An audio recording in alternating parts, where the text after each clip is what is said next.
Okay, well, if you have some faults and you feel insecure and inferior because of that, well, you should.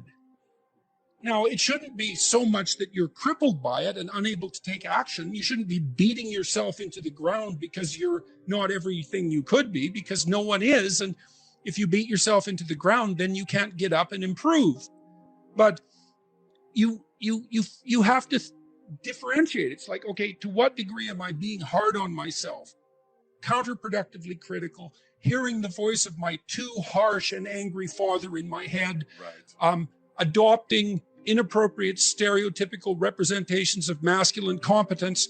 How much of my self-criticism is ill-advised?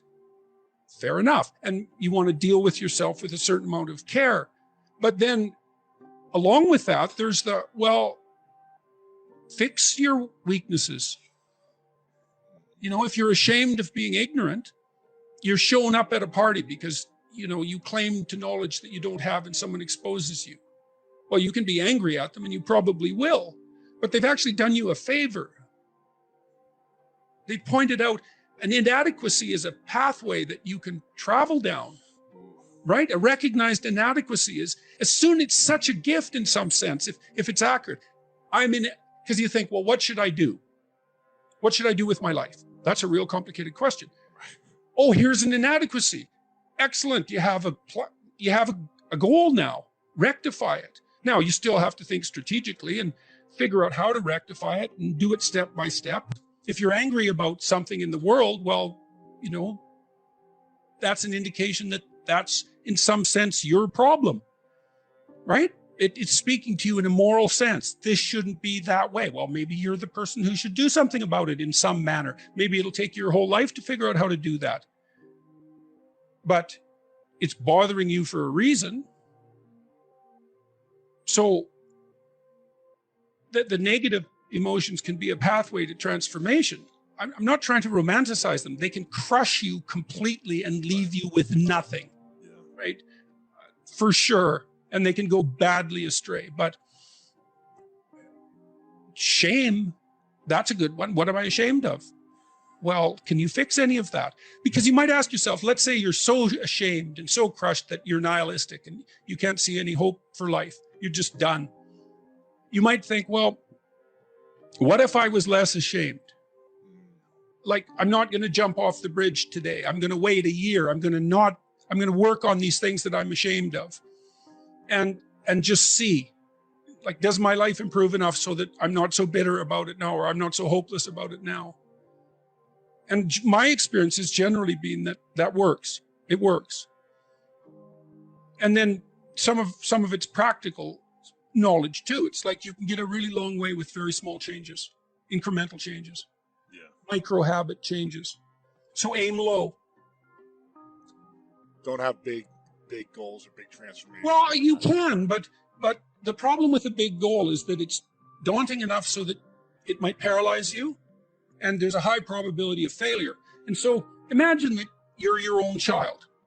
Okay, now imagine you love this child, and you would like him, we'll say him because it's you and I talking, to succeed.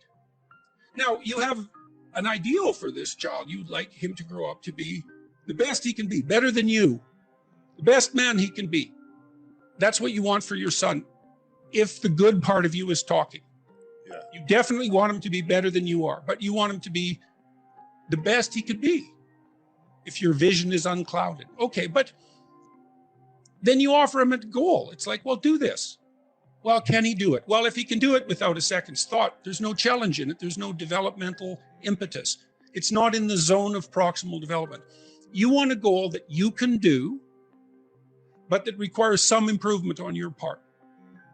Because you want to attain the goal, that's satisfying, but then you want to make yourself into the thing that can attain goals. And so you want to push yourself. Yeah. You want to push yourself a bit far. Yeah.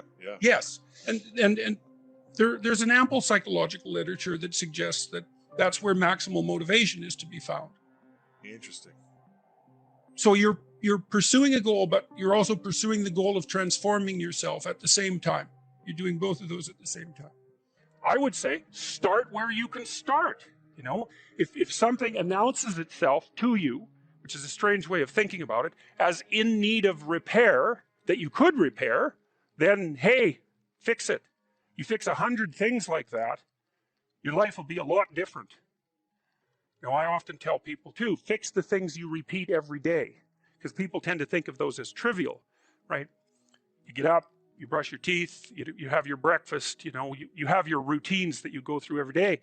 Well, those probably constitute 50% of your life. And people think, well, they're mundane, I don't need to pay attention to them. It's like, no, that's exactly wrong. The things you do every day, those are the most important things you do. Hands down. All you have to do is do the arithmetic. You figure it out right away. So 100 adjustments to your broader domain of being, and there's a lot less rubbish around and a lot fewer traps for you to step into. And so that's in keeping with Jung's idea about erasing once you've got your mind and your emotions together, and once you're acting that out, then you can extend what you're willing to consider yourself and start fixing up the things that are part of your broader extent. So, just because while you're experiencing things announce themselves as in need of repair doesn't mean that it's you right then and there that should repair them. You have to have some humility.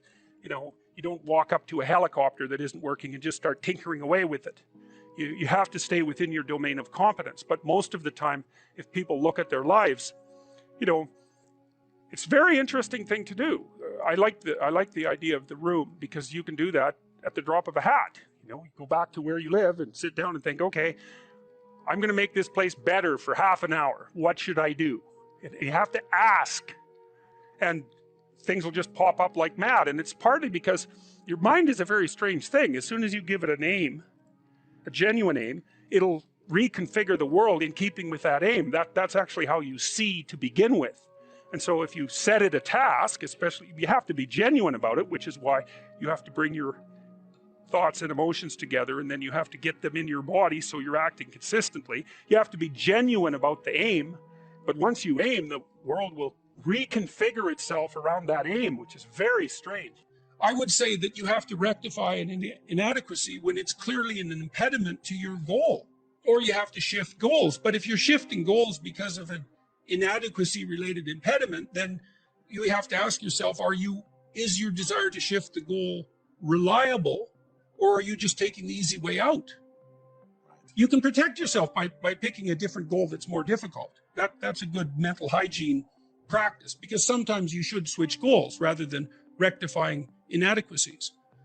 But you can fool yourself then, and that's not good. So Pleasure Island, it's a good example. Those kids that were brought there were lost. So they didn't have anywhere to go. They didn't have an identity. So they default to local pleasure. And that's better than none. Although the problem with local pleasure, well, as the narrative made clear, is that you better look out if you're impulsive, because it's going to kick back on you hard. And the reason is you're only considering the immediate time frame. And the problem is that things propagate across all the time frames. And so just because something works really well this second, cocaine, for example, doesn't mean that it's a tenable solution to the class of all problems.